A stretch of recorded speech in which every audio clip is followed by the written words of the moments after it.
So, scared is a strong word to use in the title of a video, but I do have some concerns, and I suppose it grabbed your eye to some extent, right?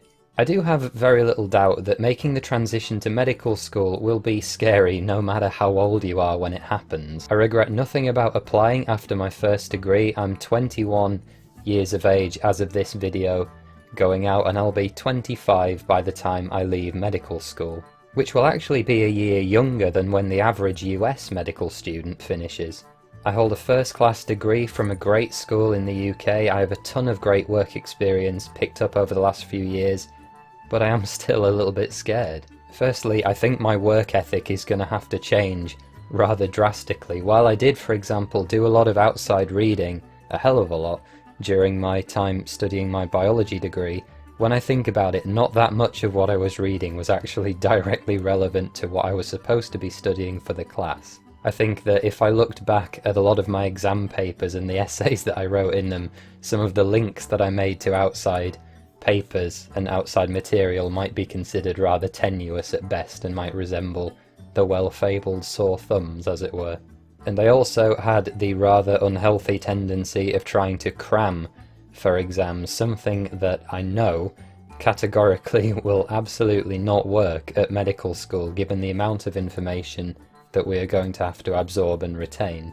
So I think to tackle this, what I'm going to do is develop a consistent study plan that is flexible enough to keep, but that is still rigid enough to allow me to get the work done. And I think a little and often is the operative phrase for this kind of idea. And to be honest, it sounds kind of dumb, but you know, making friends and fitting in and settling down and this kind of consistent worry, it's a really depressingly real thing. Even I'm now 21, and I think it's quite funny actually on reflection that the idea of changing schools is still this fear-inducing thing that happens to us. It's not an idea I guess we ever really escape. And it actually, now that I think about it, it took me until my second year, a little way into my second year at Newcastle, to really have formed decent friendship groups. I was a bit unsure of myself in first year, but I did settle down by second year, and the bonds that I made with people at that stage were absolutely fantastic, very strong and stable, if you will.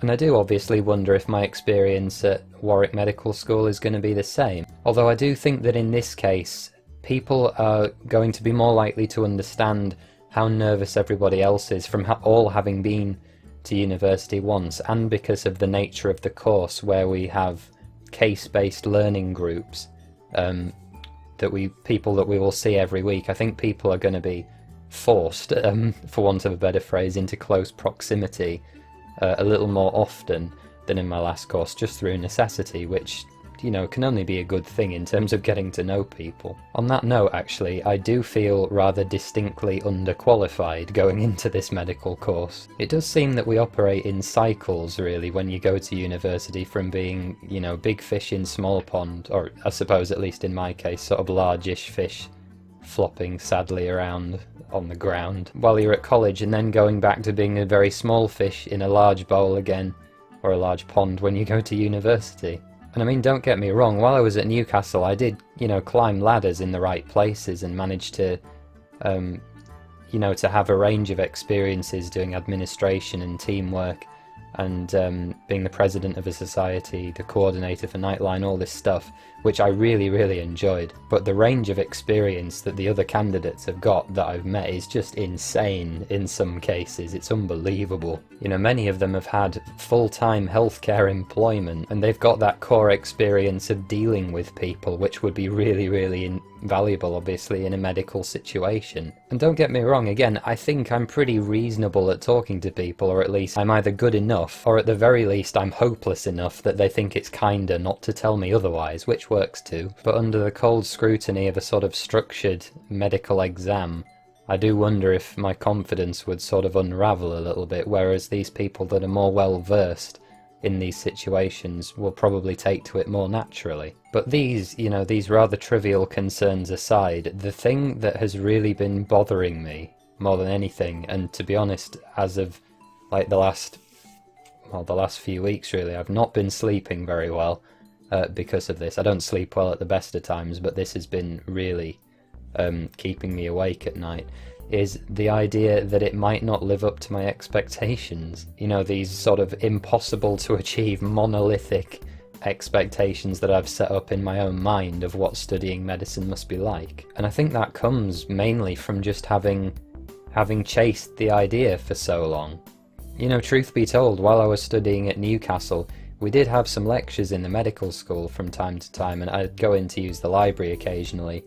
And I remember, you know, all the way through my degree, even in my final year, even after I had the offer from Warwick and I knew that I was going to be going to medical school as long as I got my degree, you know, I'd relish going into the medical school at Newcastle and, you know, absolutely pristine, gorgeous building, and kind of looking at all the people in there, all the students in there, these kind of otherworldly perfect figures, do you know what I mean? And feeling rather out of place myself. It was really weird, and, you know, I hope I get over that quite quickly. But what I mean to say by that is that studying medicine, you know, going to medical school, studying medicine, becoming a doctor, it's my, what would the word be, sort of white whale roadrunner situation, if you will. You know, what if I were to get there after all this effort, all this time, all this studying, and then find that my motivation has just completely vanished and that the thrill was in the chase? But obviously I've done a lot of reflection after this, and when I look at these things in isolation, the fears that I have do seem rather paltry. You know, I'm not missing a leg, I haven't woken up blind or dead or whatever. You know, I'm simply going to big school, as my head of sixth form used to say, which is a process that I've already been through once and come out on the other side of okay. And, you know, when I think about it, more than okay, I'm still, relatively speaking, very young. I'm still in the mental state required for studying at a high level because I haven't been out of full-time education at any point in my life. And I don't have the responsibilities going into medical school that many of my classmates there will. So I guess I can just resolve to do my best to learn everything that I can from them and the experiences that they've had. And then if I do have the opportunity to help them, to offer that help if they want it. I just got assaulted by a load of Stephen King books, hauntingly enough. So what I was going to say is I just wanted to get these ideas on paper and on video out there, because in a month and a bit's time I'll be sat in my very first lecture at medical school, and therefore another step closer to eventually becoming a doctor and being able to heal people for a living. I mean, what could be better than that? And actually, on this note, I'd love to hear from anybody watching about what you think about this, whether you've already been through medical school once, you're thinking of applying, not even medical school, you know, you've been through university, you're thinking of applying to university. I'd love to hear your thoughts on this and the experiences that you've had, because I think then everyone can learn from them, and that's the optimal outcome. And it'll be very, very interesting to look back on this video and the things I've said, the thing you guys have said. And I think it'll be very, very interesting to look back on this video, the things I've written before starting, hopefully the things that you guys let me know through the website and in the comments section of this video on YouTube, and see how the reality of it all pans out. Which is, of course, a journey that you can follow by going over to postgradmedic.com. That's my free website aimed at helping people get into university and medical school. And you can catch up my daily adventures at med school there, and all my other resources and articles and things that I put there too. Take care, guys, and I will see you in another video. Bye bye for now.